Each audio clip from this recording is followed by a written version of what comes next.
pennies, just pennies, on a black canvas arranged into the face of Abraham Lincoln. And I asked the guy, I said, how much is that painting worth? He said, $600,000, sir. And I looked at the pennies that made up the painting, and I was like, that's like $300 worth of pennies.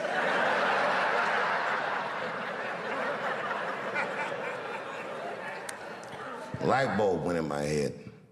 I realized the value of art. Some of the biggest wars and crimes and scandals in history were financed through the theft of art.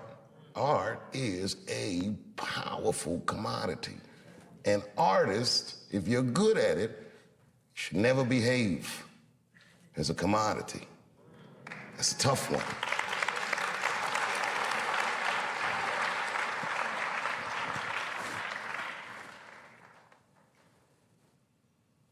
And then I gave up.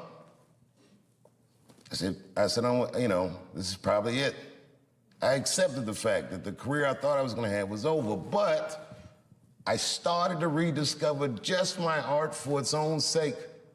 I would go to comedy clubs and I worked for way less money than I ever had, and I enjoyed it more than any of the work I ever did. It was probably the best work I'll ever do, because it was so honest. It was so sincere. There was no media, there was no studio, there was no scrutiny, just me and the crowds. And I did it night after night, and slowly but surely the crowds got bigger and bigger. And then suddenly people started to notice, and Polestar would say, Dave Chappelle has the tour of the year. And again, and then the year after that, and then the year after that. And then Lorne Michaels asked me to do Saturday Night Live. And it wasn't just like he asked me, he was courting me. I didn't even know it. He gave me this whole long speech. I was like, all right. And then I read some book about Lorne Michaels starting Saturday Night Live, and I read the speech that he gave Richard Pryor when he wanted him to host the show, and I said, holy shit, that's the same shit he said to me. And I did it. And that was an enormous amount of pressure. It had been 12 years since I had been on television, or since I had even talked to the media. And I remember I signed my Netflix contract on my way to my mark for the monologue. If you do live television, they count down every second. 30 seconds. Are you sure this contract is good? It's good, just sign the paper, it's good. 22 seconds. Oh, nigga, you better not be tricking me. 10, 9, 8, 7, 6, 5, 4, 3, 2, 1. I walked out on that stage and I killed it. It was natural. It was nothing. It was easy work. Got an Emmy for that one, too. First Emmy I won. And when I walked on the stage, after being in the cold for so long, for the first time when I walked on the stage, I'm like, damn, nigga, I just made $60 million. That's what I thought to myself. It's been great ever since.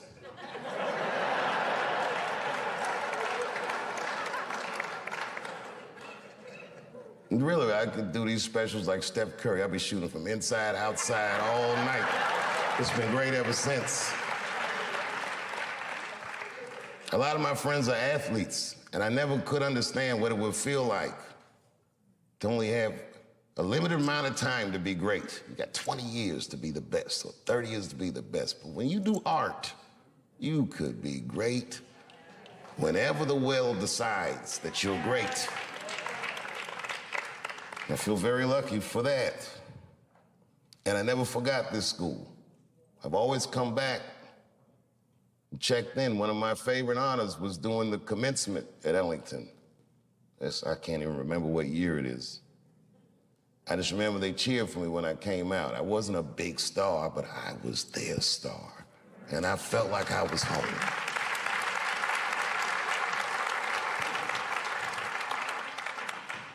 After I did Lorne Michaels, after I did Saturday Night Live, Lorne Michaels said something that I gotta share with you. He goes, you went to Peggy Caford School, didn't you? That's what he said. And I said, I did. And he said, I want to say to Saturday Night Live, he goes, tell her I owe her money.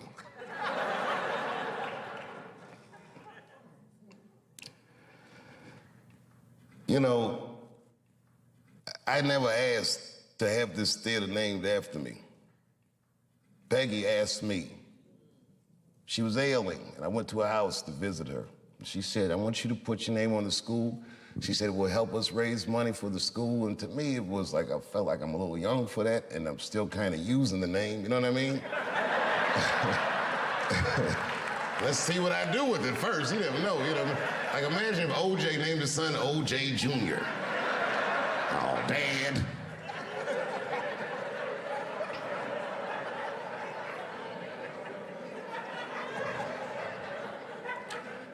And around then, I was receiving the Mark Twain Prize, huge honor. And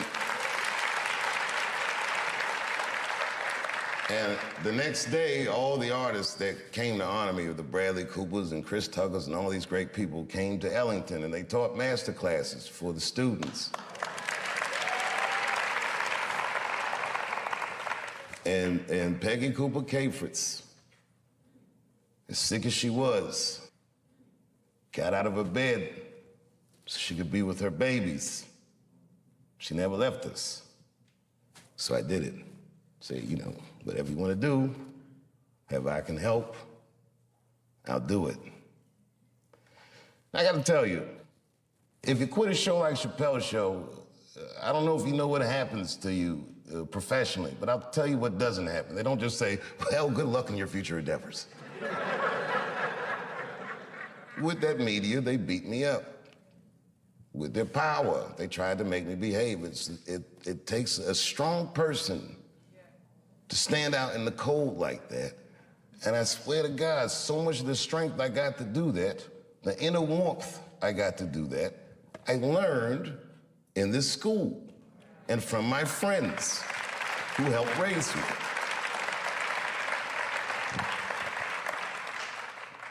So why wouldn't I do anything I could to help my benefactor? And the last time I came back, after the closer, when the kids were mad at me, I gotta tell you, that was quite the day.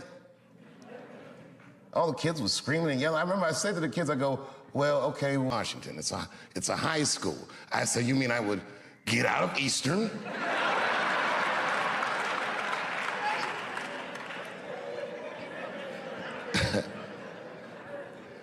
The school year was already in full swing, and Ellington has a policy that they don't let people just come in the middle of the year. But Linda Gravatt, who was the head of the theater department at the time,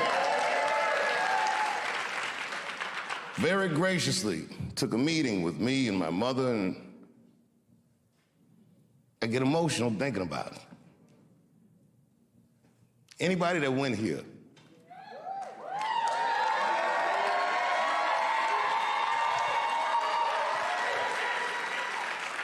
you remember what it was first like when you first walked through the door? And it was in the afternoon and everyone was in their arts classes and the girls had tutus on and everyone was weird and walking around the hallway like you weren't sure where anyone was supposed to be, and you could hear people practicing their horns and shit all through the hallways. There was art bouncing off the walls. The minute I walked through the door, there was a gallery of all these children's work, and these pictures were amazing.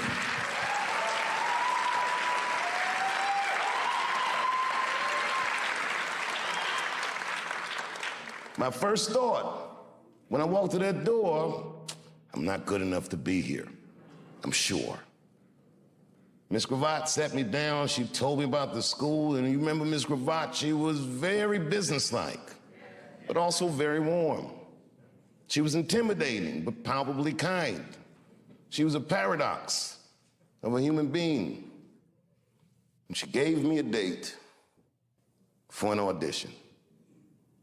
My mother said, okay, Dave, it's on you. Now, those of you who know me know that I didn't prepare for that audition. That audition was like a possession. It was just something that I was proud to have.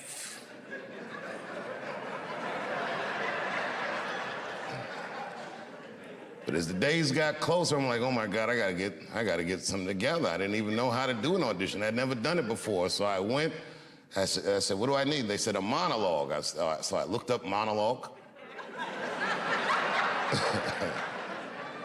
And I went to the library, the MLK library, this huge library, so I gotta find something, and I found a piece in one of those yellow script books. It was a monologue by Mark Twain called The Judge's Spirited Woman.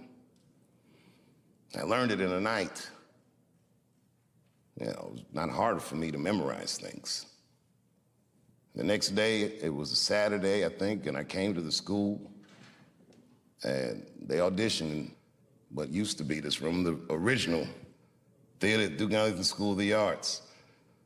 And all the department heads sat in here, and the lights are in your eyes, and there's a bunch of kids who already go to the school who come on Saturday just to see who might be coming.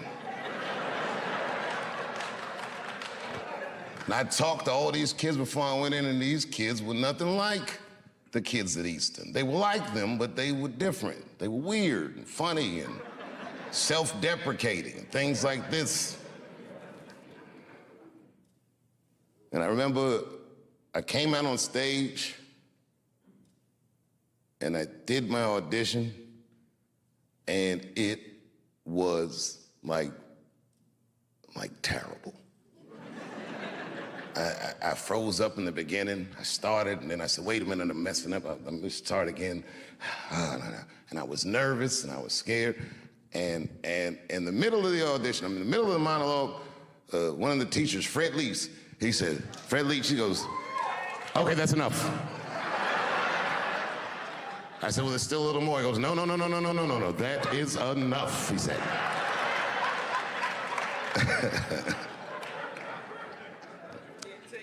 And I can't tell you, like, I was crushed. Without saying his disapproval, I knew it stunk. And I was right. When I walked in here, I knew I wasn't good enough to go to this school. And I thought to myself, fuck this school, that's stupid anyway.